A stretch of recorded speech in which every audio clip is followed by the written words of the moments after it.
यिर्मयाह नबी की पुस्तक पुराने नियम में, अभी आपको वहाँ जाने की ज़रूरत नहीं।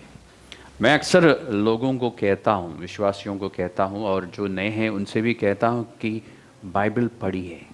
कारण है, आपने एक ये सुना जरूर होगा कि जो लोग इतिहास से नहीं सीखते वो इतिहास में पाई जाने वाली गलतियों को फिर से करेंगे, खुद करेंगे। इतिहास हमें बहुत कुछ सिखा सकता है और ख़ास करके बाइबल का इतिहास। इसलिए आपके पास इतनी मोटी बाइबल है।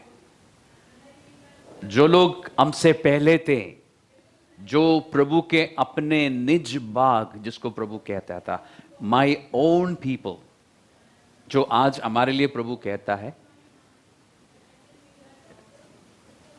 लेकिन यीशु मसीह के इस संसार में, इस पृथ्वी पर प्रकट होने से पहले भी परमेश्वर के कुछ चुने हुए लोग थे। उनके जीवन के विषय में आपको पढ़ना चाहिए। इसलिए आपके पास पुराना नियम है।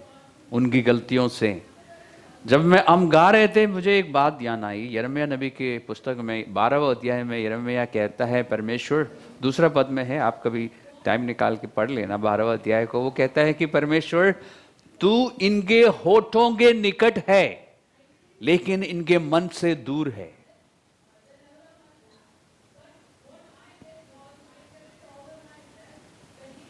हम जब पुराना नियम में जाते हैं ना, ये दिखाई देता है कि परमेश्वर अपने लोगों को इतना प्यार करता रहा कि उनके संग संग चला दिन और रात। जब वो सफर में थे 40 साल, उसके बाद उनको एक जगह पे बसाया और तब परमेश्वर ने उनको पवित्र शास्त्र दिया, लिखवा के दिया सब कुछ, और उनको कहा कि इन बातों के अनुसार चलते रहना। अभी कुछ समय पहले, एक दो संडे पहले, पास्टर पूजा ने हमें मन फिराव के विषय में सिखाया था। उन लोगों को भी बार बार मन फिराने की जरूरत थी क्योंकि वो परमेश्वर से दूर भागते थे। होठों से वो सब कुछ करते थे, उनको 5 बार प्रार्थना करने की जरूरत थी परमेश्वर के आदेश के अनुसार। 5 बार वो प्रार्थना जरूर करते थे।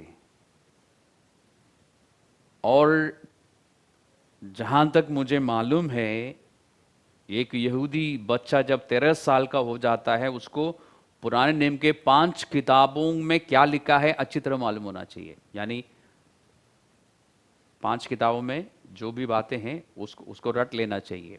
इसके बावजूद तो आज हम चलते हैं, आज हम पुराने नियम से नहीं, नया नियम से अध्ययन करेंगे। हम लूका का रचित सुसमाचार का 15वां अध्याय में चलते हैं। अभी जो मैंने बोला था वो सिर्फ इंट्रोडक्शन था कि हम अपने जीवन को देखते रहें। क्योंकि आपको याद होगा पिछले साल एक दिन पास्टर रीना ने बताया था ना आपको, लूका का सुसमाचार से ही आपको दिखाया था। क्योंकि पुराना नियम में जाएंगे तो एक और व्यक्ति आपको मिलेगा जिसका नाम है हिंदी में नूह और अंग्रेजी में नोआ। और नया नियम में यीशु मसीह ने उस नोहा का उदाहरण दिया है, ये कहते हुए कि नूह के समय में लोग नॉर्मल जिंदगी जी रहे थे, जैसे जो कुछ भी हम करते हैं दिन भर। जबकि नूह कहता रहा एक प्रलय आने वाली है, क्योंकि परमेश्वर ने कहा है और उसके लिए मैं तैयारी कर रहा हूं। लोगों ने कहा कि इसको छोड़ो, अब मसीह लोगों की बात कौन सुनेगा। फिर एक दिन अचानक प्रलय आई, तब वो कुछ नहीं कर सके क्योंकि उन्होंने तैयारी नहीं की थी।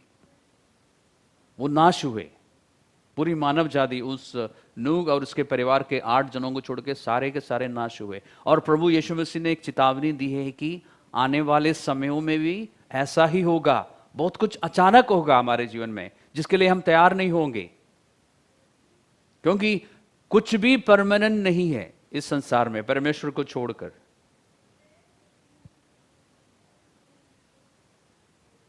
अम, 2020 में अचानक कोविड आया, हम लोग तैयार नहीं थे, हम लोग कुछ कर नहीं सके, है ना।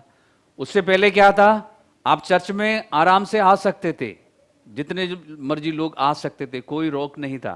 तब लोगों ने सोचा कि आज नहीं जाना है, आज थोड़ा सा घर पे ही बैठते हैं, रजाई में से निकलने का मन नहीं कर रहा है सर्दी के महीने में, और गर्मी में बहुत गर्मी है बाहर, आज चर्च नहीं जाते हैं। फिर अचानक ऐसा हुआ कि चर्च आप जा ही नहीं सकते, चर्च बंद। फिर जूम, लोगों ने सोचा कि बहुत बढ़िया है, टेक्नोलॉजी जिंदाबाद, अब तो हम घर में बैठ के ब्रश किया हो, बाल बनाया हो, कोई फ़र्क नहीं पड़ता, वीडियो ही नहीं खोलेंगे तो किसी को पता नहीं चलेगा, हम जूम में चर्च अटेंड किया करेंगे। बाइबल नहीं खोल रहे हैं, पास्टर जेम्स को क्या पता चलेगा बाइबल खोल के बैठा है कि नहीं, हम वीडियो ही बंद रखेंगे। ठीक है जी, अब वो भी ख़त्म होने वाला है, मैं आपको बता रहा हूं वो भी ख़त्म होने वाला है। ये जूम कब तक रहेंगे, कब तक हम जूमते रहेंगे, हमें नहीं पता इस तरह से।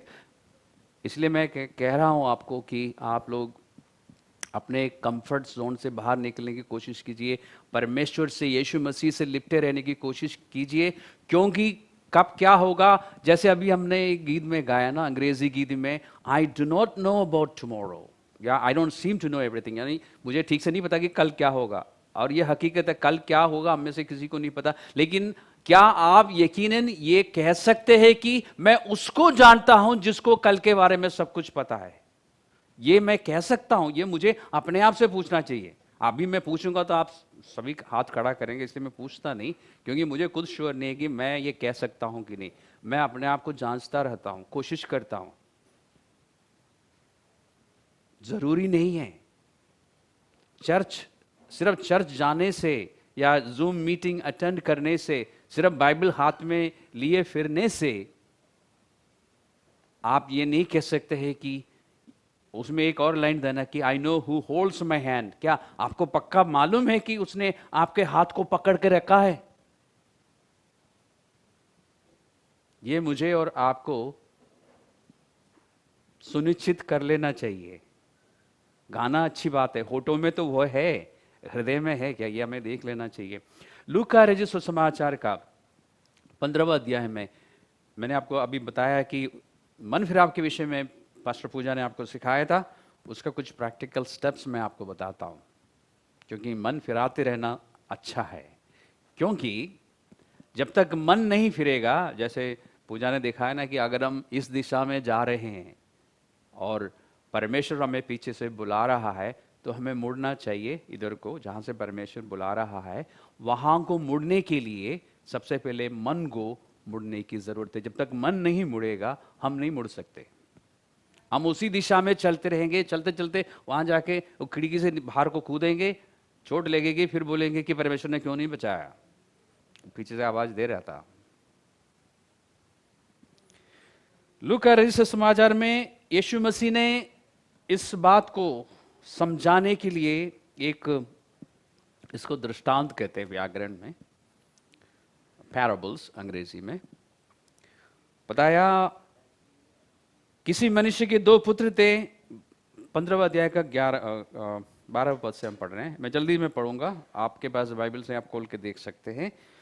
उनमें से छोटे ने पिता से कहा, हे पिता, संपत्ति में से जो भाग मेरा है वह मुझे दे दीजिए। उसने उनको अपनी संपत्ति बांट दी। बहुत दिन ना बीते थे कि छोटा पुत्र सब कुछ इकट्ठा करके दूर देश को चला गया और वहां कुकर्म में अपनी संपत्ति उड़ा दी। जब वे सब कुछ कर चुका तो उस देश में बड़ा अकाल पड़ा। उसने सोचा नहीं था, जब पैसे थे हाथ में, उसने सोचा नहीं था कि अकाल आएगा, सपने में भी नहीं आया था, लेकिन अचानक हुआ। वो इसके लिए क्या नहीं था, वो तैयार नहीं था।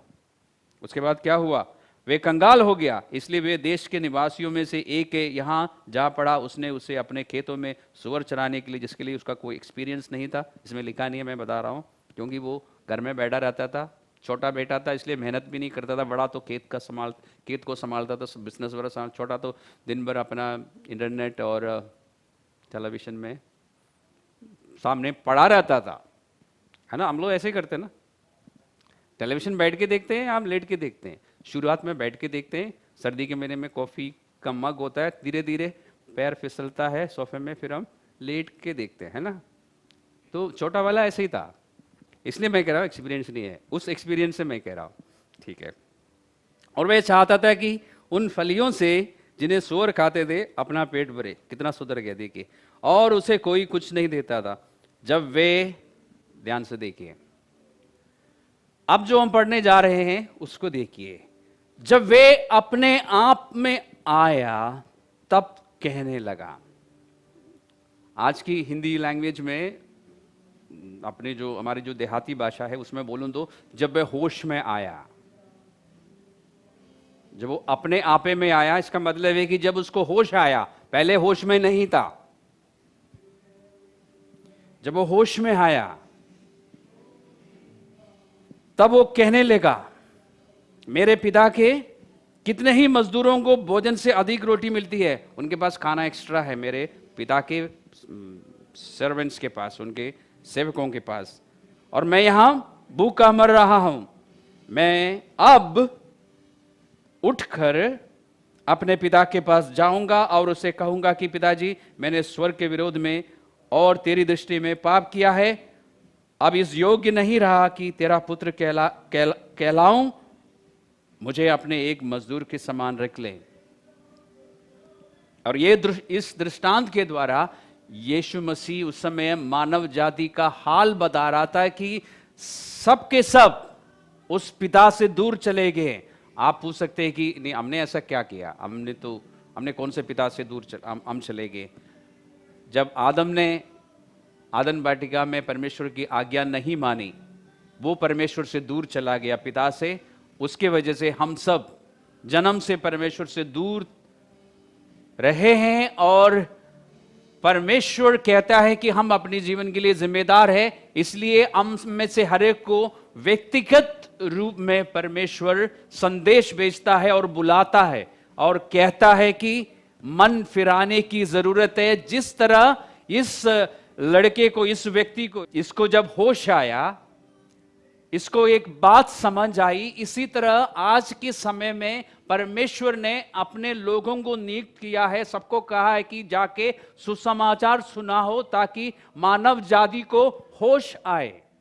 जब सुसमाचार आप सुनते हैं, आपको होश आता है, उसके बाद आपके हाथों में है कि आप क्या निर्णय लेंगे। आपको यह पता चलेगा कि यदि मैं इसी रास्ते में चलता रहूं तो आगे जाके विनाश में गिर जाऊंगा। आपको पता चल जाता है, आपको समझ आता है, यानी साधारण शब्दों में आपको होश आ जाता है। उसके बाद आप क्या निर्णय लेंगे, क्या मैं मुड़ जाऊं और परमेश्वर की ओर जाऊं, परमेश्वर की बातों को मानूं, वो आपके हाथों में है। लेकिन होश जरूर आता है, सारे को समझ आती है बात कि ये जो सुसमाचार हमें बताया जा रहा है, हमें सुनाया जा रहा है, ये सत्य है, ये बात सबको पता चल जाती है। उसके बाद लेकिन थोड़ा 1 साल और रुक जाते हैं ना, या आप 10 साल और जिंदगी का मजा लेते हैं। उसके बाद हम जब बुढ़ापे में पहुंचेंगे तो गुम जाएंगे ना, अभी तो है ना समय। ऐसा भी लोग सोचते हैं, सभी नहीं, कुछ लोग। धन्य है वे जिन्होंने सुन के फैसला किया और यीशु मसीह के रास्ते में चलने का फैसला लिया। अभी लोग वेटिंग रूम में हैं, कहने का मतलब कुछ लोग अभी सोच रहे हैं अभी जाऊं या 1 साल और बीतने के बाद जाऊं। तो मैं कहूँगा कि अगर आपको ये बातें समझ आई है, ये सुसमाचार सुन के आपको होश आया है, तो तुरंत मुड़िए, क्योंकि इसने कहा, इस व्यक्ति ने अपने मन में, और यहां पर आपको ये मन फिराव दिखाई देता है कि इसने मन में, इसने किससे बात करी, सूरों से तो बात नहीं की होगी, इसने अपने आप को कहा। इसमें जो आप पढ़ रहे हैं ना कि उसने और मैं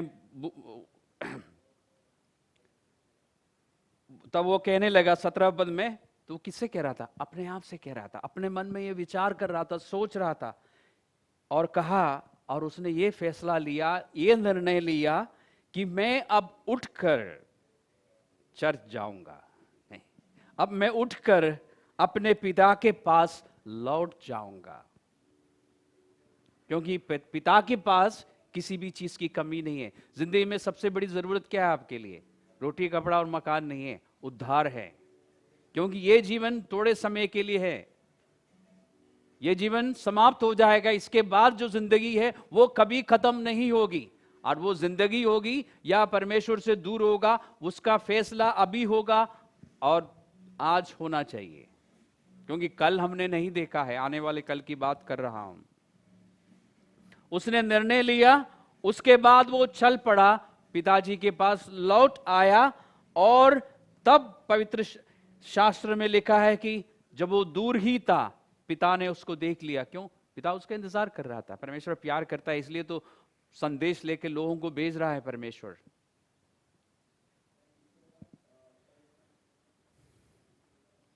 और उसने फिर पिता के पास आके वही सारी बातें कही जो उसने मन में सोच लिया था। पिता, मैं इस लायक नहीं हूं, इस योग्य नहीं कि मैं तेरा बेटा कहलाऊं, मुझे एक दास का एक नौकरी दे दीजिए ताकि कम से कम खाने के लिए रोटी हो, वो सूअर को दिए जाने वाली फलियां ना खाऊं। लेकिन उस समय देखिए पिता ने क्या किया।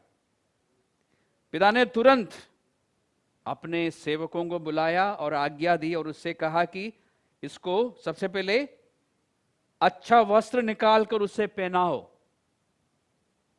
इस दुनिया में रह के बहुत गंदे हो गए, बहुत मैले हो गए। बाहर से नहीं, बाहर से तो बहुत अच्छे कपड़े पहन रखे होंगे हम, लेकिन अंदर से आत्मा में हम बहुत मैले हैं, बहुत गंदगी है, बहुत पाप है। उसको हटाकर ये जो वस्त्र पहनाने की बात है ना, कि यीशु मसीह के पास जब हम आते हैं, यीशु मसीह के उस लहू के कारण ये कैसे होता है इसका वर्णन करना मुश्किल है। परमेश्वर कहता है कि उसके लहू के द्वारा हम ऐसे धुल के साफ हो जाते हैं जैसे हमने कभी कोई पाप नहीं किया हो।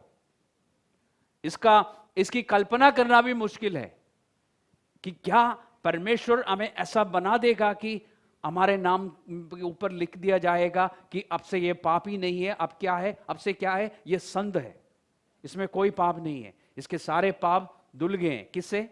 कहां के पानी से? किसी नदी के जल से नहीं, यीशु मसीह के लहू से जो क्रूस पर बहाया गया था 2000 साल पहले।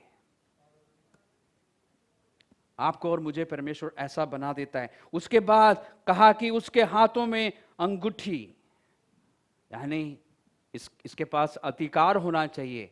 अब वो घर वापस आया, परमेश्वर के साथ जुड़ गया, परमेश्वर का होकर इस पृथ्वी पर, इस संसार में रहने के लिए उसके पास आत्मिक अधिकार होना चाहिए, इसलिए वो अंगूठी भी दी। और पांव में जूतियां पहनाओ। किस लिए? ताकि उस धार्मिकता में वो चलना शुरू करें। और यहां पर ज्यादातर लोग फेल हो जाते हैं। अंगूठी मंजूर है, जो नया वस्त्र मिला है, धार्मिकता मिली है, वो मंजूर है, चौड़े होकर चलते हैं कि अब हम धर्मी है, पापी नहीं हूं। गलती से भी मत बोलना प्लीज, क्योंकि पहले था अब नहीं हूं, अब मैं संत हूं, बाइबल में लिखा है, मेरे पास धार्मिकता है। और देखिए अंगूठी है, ये शादी की है, वैसे अंगूठी है मेरे पास, यानी मेरे पास अधिकार है, बिल्कुल है। लेकिन तीसरी बात, जो जूती पहनाई गई थी वो, अभी हम इधर बैठने की बात करें, चलने की बात बाद में। इस धार्मिकता में चलना भी चाहिए, इसलिए उसको जूती पहना दी गई थी। तो परमेश्वर के पास जब हम लौट कर आते हैं, सारे पापों को वो माफ करता है, साफ करता है, अधिकार देता है, लेकिन चाहता है कि हम उस अधिकार में और उस धार्मिकता में चलते रहें, उसके अनुसार अपने जीवन को चलाए। इसलिए जो लोगों ने यीशु मसीह को मान लिया है, उस बलिदान को स्वीकार किया है, उनको बार बार सिखाने की जरूरत है कि आपको मन फिराने की जरूरत है। जिन्होंने यीशु मसीह को नहीं माना, उनको यीशु मसीह के और मन फिराने की जरूरत है। उस सुसमाचार को विश्वास कर, उसको ग्रहण करने की जरूरत है कि आप पापी थे। यानी ये तस्वीर जो है आपके ध्यान में रहे कि आप उस सूअर की जगह में थे, गंदगी में थे, यीशु मसीह ने आपको बुलाया। अगर आप लौट कर आए हैं तो बहुत अच्छी बात है, नहीं आए तो आने की कोशिश कीजिए। इस लड़के के लिए या इस व्यक्ति के लिए आप एक बात को देखिए, पिता दूर से इसको देख लिया, उसके लिए रास्ता खुला हुआ था। वो लंबा जो रास्ता है घर के पुराने जमाने में घर का आंगन बहुत बड़ा होता था, बाहर एक गेट होता था। वो गेट जब तक नहीं खुलेगा वो आंगन में भी प्रवेश नहीं कर सकेगा, घर के अंदर आने वाली बात तो दूर है। वो फाटक खुला हुआ था। आपको मालूम है कि वो फाटक कब खुल गया था? जिस समय वो वहां बैठकर ये फैसला किया था कि मैं उठकर, मैं अपने सपनों में नहीं, उठकर मैं जाऊंगा, यहां से चल के जाऊंगा, या उस समय जो भी गाड़ी मिलती थी, जो भी ट्रेन या प्लेन जो भी था उस जमाने के अनुसार, गधे बैल जिसमें भी बैठ के वो उसने जब फैसला किया था ना, उसके लिए वो दरवाजे खुल गए थे। आप जब फैसला करते हो कि यीशु मसीह ने जो बलिदान किया है वो सही है, क्योंकि मैं पापी था और मैं उसको आज ग्रहण करूंगा, उस समय आपके लिए वो दरवाजा खुल जाता है। उस समय तक वो फाटक आपके लिए बंद है, लेकिन जैसे ही आप मन में निर्णय लेते हो वो दरवाजा खुल जाता है। और आप देखते हैं कि ये लड़का इसलिए वापस घर के अंदर आ सका क्योंकि दरवाजा खुल गया था जब उसने मन फिराया। इसी तरह परमेश्वर की बातों को पढ़ने के बाद जो लोग प्रभु में हैं, मैं आपको बता रहा हूं, आपको बार बार मन फिराने की जरूरत है। इसलिए मैं आपको अक्सर कहता हूं कि बाइबल पढ़िए। और मैं जानता हूं ये मेरे मुंह से कई बार आपने ये बात सुनी है तो आपको बोरिंग लगता होगा, लेकिन फिर मैं कहूंगा बाइबल पढ़िए। सुबह उठ के ऑफिस जाने से पहले 2 मिनट जल्दी से खोल के नहीं, उसे कुछ नहीं मिलेगा। और रात को सोने से पहले बिल्कुल मत पढ़िएगा, क्योंकि लोग सोने से पहले पढ़ते हैं कि मैं बाइबल पढ़ते पढ़ते सो गया। ऐसा लगता है कि पूरी बाइबल पढ़ डाली। कहने का मतलब है कि 2 लाइन पढ़ने से पहले लुढ़क गया बिस्तर में। इसलिए सोने से पहले कि अच्छा अब मैं बाइबल पढ़ लेता हूँ, क्योंकि पास्टर जेम्स हर संडे कहते हैं कि बाइबल पढ़ो, सोने से पहले पढ़ लेता हूँ थोड़ी देर। कुछ लोग तकिए के नीचे बाइबल रखते हैं कि रात को सारा ज्ञान अंदर चला जाएगा, सारी बातें। ऐसा होता नहीं है। मैं जानता हूँ, इसलिए तो बता रहा हूँ। लोगों ने कहा कि आजकल तो मैं बाइबल का अध्ययन बहुत कर रहा हूँ पास्टर जी, कि बाइबल तकिए के नीचे रखता हूँ। किस लिए? कि बाइबल में से वचन निकल के मेरे लोगों की सोच है ऐसा। और ये मैं बना के नहीं बोल रहा, लोगों ने खुद कहा है। और जब बीमार हो जाते हैं, परेशान हो जाते हैं, तो बाइबल अपने पास रखता हूं, कुछ नहीं होगा। इसके अंदर की बातें अगर अंदर हो तो बहुत कुछ होगा। इसको अपने सीने से लगा के रखने से कुछ नहीं होगा, वो सिर्फ कागज है बाहर से। इसके अंदर जो बातें हैं, इसलिए पवित्र शास्त्र में लिखा है, भजन 119 के 130 में लिखा है कि उसके वचन के खुलने से, पवित्र शास्त्र की बातों का खुलने से। तो वचन कैसे खुलेगा? जब पहले आपको बाइबल खोलेंगे तभी तो वचन खुलेगा। आप चाहते हैं कि बाइबल परमेश्वर का वचन ऐसे खुल जाए। जैसे मैंने पिछले संडे आपको बोला ना कि प्रभु ने कुछ कहा, प्रभु ने कुछ कहा, प्रभु ने बहुत कुछ कहा है, यहां पर इसको खोलिए, तब प्रभु आपके लिए वचन खोल देगा। इसलिए मैं आपसे अनुरोध करूंगा, बाइबल पढ़िए और बाइबल की बातों के अनुसार अपने मन के विचारों को बदल दीजिए। यह जरूरी है, नहीं तो हम आगे चल के गड्ढे में गिरेंगे। क्योंकि हमारे दिमाग में ये बात बैठ गई है कि अब हम पापी नहीं है, प्रेज़ गॉड, अब हम धर्मी है, अच्छी बात है, और हमारे पास अधिकार है। लेकिन आपने देखा होगा कि कई बार ये अधिकार जो है काम नहीं करता। क्यों नहीं करता? सोचिए, विचार करके देखिए, जिन लोगों ने अधिकार के साथ बहुत कुछ करने की कोशिश की है, आपने हमेशा नहीं, शुरू में बहुत काम करता था, फिर आपने देखा होगा कि अधिकार से मैं बोल रहा हूं, प्रार्थना कर रहा हूं, कुछ नहीं हो रहा है। क्यों नहीं हो रहा है? पहले होता था, अब नहीं हो रहा है, या कुछ कुछ बातों में हो रहा है, कुछ कुछ बातों में नहीं हो रहा है। क्यों?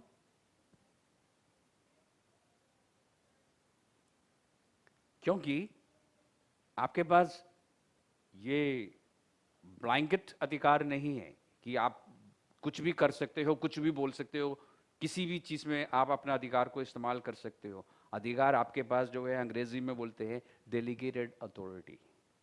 यीशु मसीह ने जो अधिकार आपको दिया है वो तब तक काम करेगा जब तक आप यीशु मसीह के साथ एकता में हो। हम एकता की बात करते हैं, आज दुनिया में एकता की बहुत ज्यादा चर्चा हो रही है। एकता कैसे होगी? जब हम परमेश्वर के साथ, हमारे सृजनहार, हमारी सृष्टि करने वाले के साथ हम एकता में नहीं है, तो आपस में हम एकता कैसे कर सकते हैं? जब तक हम परमेश्वर के वचन के अनुसार चल रहे हैं हमारा अधिकार चलेगा, क्योंकि हमें मालूम होगा कि कहां पे किस तरह का अधिकार हम इस्तेमाल कर सकते हैं और कहां पर हमारे पास अधिकार नहीं है, हमें पता चलता रहेगा। कहां पर हमें प्रभु से विनती करने की जरूरत है और कहां पर किन बातों में हमें अधिकार से कुछ करने की जरूरत है, यह वचन के द्वारा ही पता चलेगा। वचन के बिना लोग बहुत कुछ करने की कोशिश करते हैं, कामयाब नहीं हो रहे हैं। इसलिए मैं आपको फिर से कहूंगा, इस वचन को पढ़िए। जब आप बाइबल को खोलेंगे ना, या ऑडियो बाइबल को ऑन करेंगे, पुराने जमाने में बोलते कि लाइट बत्ती हम खोलते थे ना इसी तरह आप अपनी ऑडियो बाइबल को खोलेंगे ना, तब वचन परमेश्वर की बातें आपके लिए खुल जाएंगी। और सिर्फ इतना ही नहीं, अगर आपके पास बाइबल है तो खोल के देखिए, खोलना चाहिए ना, मैंने अभी कहा कि खोलो, खोलिए 119 का 130 में लिखा है कि उसके वचन के खुलने से प्रकाश आता है। इसका मतलब एक खास वचन जब तक हमारे लिए नहीं खुलता, उस बात को लेके या उस जगह में हम अंधकार में हैं, हमारे पास लाइट नहीं है उस बात को लेके। लेकिन जैसे हम बाइबल को खोलेंगे, पवित्र आत्मा उस वचन को खोलेगा जो उसमें है, तब हमारे पास क्या आता है? ऐसा लिखा है, उसके वचन के खुलने से प्रकाश आता है। मुझे अंग्रेजी में बहुत सारे ट्रांसलेशन है, उसमें एक ट्रांसलेशन मुझे बहुत पसंद है, न्यू किंग जेम्स वर्जन। उसमें लिखा है the entrance of your word, मतलब जब बात बेजे में घुस जाती ना, साधारण भाषा में, इसलिए मुझे वो वाला ट्रांसलेशन पसंद है। द अनफोल्डिंग बाकी ट्रांसलेशन में लिखा है, लेकिन एनकेजीबी में लिखा है the entrance of your words. जब बात बेजे में घुस जाती है ना, लाइट आती है, ट्यूबलाइट जलती है, परमेश्वर की बात समझ आती है, साफ साफ रास्ते में क्या है साफ साफ दिखाई देता है। इस रास्ते में चलना है, नहीं चलना है, एकदम समझ आता है। इसलिए इस वचन को पढ़िए। और कुछ और भी लिखा है, उसमें लिखा है कि वो साधारण लोगों को समझदार बना देता है। मसीह लोगों को, जिन्होंने यीशु मसीह को माना है, मैं उनसे कहूंगा, अगर आप समझदार बनना चाहते हैं तो इस वचन को भी पढ़िए। दुनिया की बाकी चीज़ों के लिए हमारे पास समय है, मैं नहीं कहता है कि दुनिया की बाकी चीज़ों को पढ़ना नहीं चाहिए, पढ़ते रहिए। आपके काम से रिलेटेड, आपके बिजनेस से रिलेटेड बहुत सारी चीज़ों को आपको पढ़ना होगा, लेकिन थोड़ा सा समय, दिन में 1 घंटा मैं बोलूँगा तो बहुत ज़्यादा हो जाएगा, 30 मिनट तो दे सकते हैं आप अपने जीवन के लिए। बाइबल आराम से बैठ के पढ़िए, समझने के लिए पढ़िए, तब पवित्र आत्मा सहायता करेगा, तब वचन खुल जाएगा आपके लिए।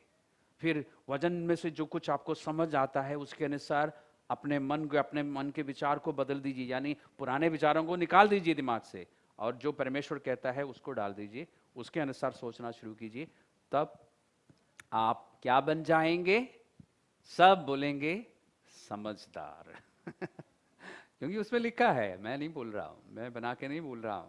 साधारण लोगों को, वैसे एक ट्रांसलेशन में मैंने पढ़ा था कि बोलों को भी, जो बोले होते हैं उनको भी वो समझदार बनाता है। यदि हिंदी में बोले लिखा है, ओके। पवित्र शास्त्र में आप यदि नीति वचन में जाएंगे, उसमें भी लिखा है, नीति वचन का पढ़ने से साधारण लोग बुद्धि, विद्या, शिक्षा, समझ सब कुछ पाएंगे, काम करने में प्रवीणता, ये सारी बातें आपको मिल जाएगी पवित्र शास्त्र को पढ़ के। गलती हमसे ये होती है कि हम सिर्फ पढ़ लेते हैं, पढ़ के याद करने की कोशिश करते हैं, रटने की कोशिश करते हैं ताकि हम दूसरों को बता सकें। हम समझने की कोशिश नहीं करते। समझेंगे कब? जब हमारे पास समय हो समझने के लिए। पवित्र आत्मा वचन आपके लिए खोल देगा। आप बाइबल खोल लीजिए एक्सक्यूज मी, थोड़ा सा समय दीजिए, पवित्र आत्मा खोल देगा। वचन जैसे खुल जाएगा आपको समझ आएगा, फिर उसके बाद आप करना शुरू करेंगे, उसके अनुसार सोचना शुरू करेंगे। जब आप उसके अनुसार सोचना शुरू करेंगे, अपने आप आपके पैर जो है उस दिशा में चलना शुरू करेंगे। तब आप सक्सेसफुल होंगे, कामयाब होंगे। इसलिए आपको कहा जाता है कि मन फिराओ। मन फिराने का मतलब और कुछ भी नहीं है। अपने विचारों को बदल दीजिए परमेश्वर के इस वचन के अनुसार। हम गलत रास्ते में, हम चर्च में रहकर, बाइबल हाथ में रखकर और संगति में आते हुए गलत रास्ते में चल रहे होंगे। क्यों चल रहे होंगे? क्योंकि पहले भी हम उसमें ही, उसी रास्ते में थे। यीशु मसीह को मानने से पहले भी। ये वचन आपको बताएगा, मेरे कहने से या किसी और व्यक्ति के कहने से नहीं, पवित्र शास्त्र के अनुसार आप अपने जीवन को सही मार्ग में चलाने के लिए कोशिश कीजिए। उसके लिए पढ़ना होगा, इसलिए मैं कह रहा हूं, और किसी बात से नहीं। अपनी ड्यूटी पूरा करने के लिए नहीं, चलो जी बाइबल पढ़ डाला, 1 साल लगा, अब फिर से पढ़ने की ज़रूरत नहीं। नहीं, आप पढ़िए, पवित्र आत्मा आपकी सहायता करेगा, वचन खुल जाएगा आपके लिए, और फिर आप वचन के अनुसार क्या करेंगे? मुड़ जाएंगे, समझदार बनेंगे, समझदारी के साथ आगे बढ़ेंगे। तो फिलहाल हम यहाँ रुक जाते हैं। परमेश्वर का धन्यवाद हो। आइए हम प्रार्थना करते हैं। पिता परमेश्वर, तेरा धन्यवाद, तेरी स्तुति, तेरी प्रशंसा इस वचन के लिए जो हमें जीवन देता है, जो हमें सही रास्ता बताता है और हमें अनंतता की ओर ले जाता है, जिसके पढ़ने से और समझने से हम समझदार बन जाते हैं और तेरी विधियों को और तेरी गतियों को पहचान पाते हैं और तेरी इच्छा के अनुसार हम अपने जीवन को बिताने में कामयाब हो जाते हैं। प्रभु, इस वचन के लिए हम धन्यवाद प्रार्थना करता हूँ कि प्रभु हमें से हर एक को अपना ये अनुग्रह देना कि हम तेरे वचन को पढ़ने के लिए रोज समय निकाल पाए प्रभु, और तेरे वचन की समझ के अनुसार अपने जीवन को चला सके। यहाँ पर मौजूद एक एक पर तेरी आशीष बोलता हूँ। जितने लोग ऑनलाइन है प्रभु, उनमें से हर एक पर तेरी आशीष बोलता हूँ। प्रभु, तेरा वचन कहता है कि हमारी एक एक ज़रूरत को तू पूरी करेगा। उस वचन के अनुसार आज हमारे जीवन में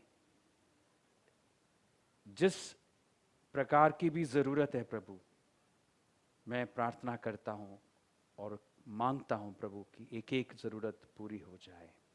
अगर किसी को शारीरिक रीति से चंगाई की ज़रूरत है, तो आज यीशु मसीह की वजह से एक एक शरीर में, एक एक जीवन में चंगाई हो। जिनको मानसिक रीति से चंगाई की ज़रूरत है, जिनको शांति की ज़रूरत है, जिनके मन में बोझ है, दुख है, चिंता है, उनको शांति मिल जाए। जिनको आर्थिक रूप से आशीष की ज़रूरत है परमेश्वर, उनको ये आशीष मिल जाए, यीशु मसीह के नाम से, आमीन।